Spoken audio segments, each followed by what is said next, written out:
Nouvelle étape dans l'affaire de la disparition du petit Émile, le parquet de Digne-les-Bains a décidé d'ouvrir une enquête préliminaire. Cela fait désormais 10 jours que le garçonnet de 2 ans et demi a disparu du hameau du Haut-Vernay, après avoir échappé un instant à la vigilance de ses parents. L'enquête de la police et de la gendarmerie avance lentement, mais une zone de recherche serait désormais à éliminer. Selon l'ancien général de gendarmerie Jean-Charles Fonbonne, interrogé par nos confrères de RTL, les lieux fouillés par les différentes brigades cynophiles doivent être écartés. Il n'est pas possible que 2 ou 3 chiens soient passés dans la zone, où l'enfant était susceptible de se trouver, sans le trouver, explique Jean-Charles Fonbonne au micro de RTL. Je pense qu'on peut affirmer, dans une logique d'enquête, que l'enfant n'est pas sur la zone où les chiens sont passés.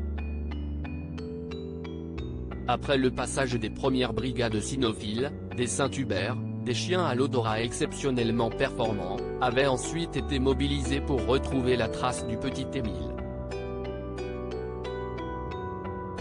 Disparition d'Émile, cette piste redoutée parmi les très nombreuses pistes et hypothèses prises en considération par les enquêteurs, l'une peut surprendre, celle d'une rencontre entre le petit garçon et des animaux sauvages.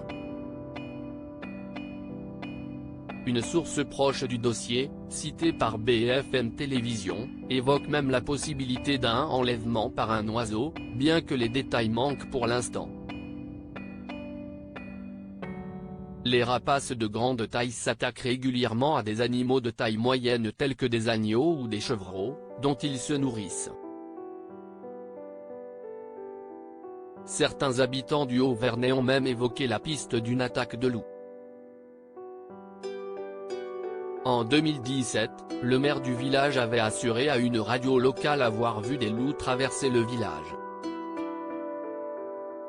En dépit de la peur populaire du loup, l'animal n'attaque que très rarement l'homme et ne chasse quasiment jamais de jour.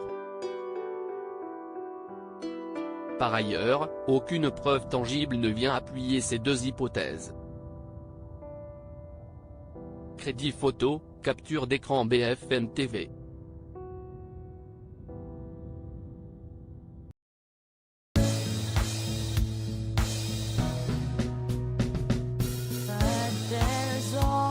Times through the rough times, I think you've got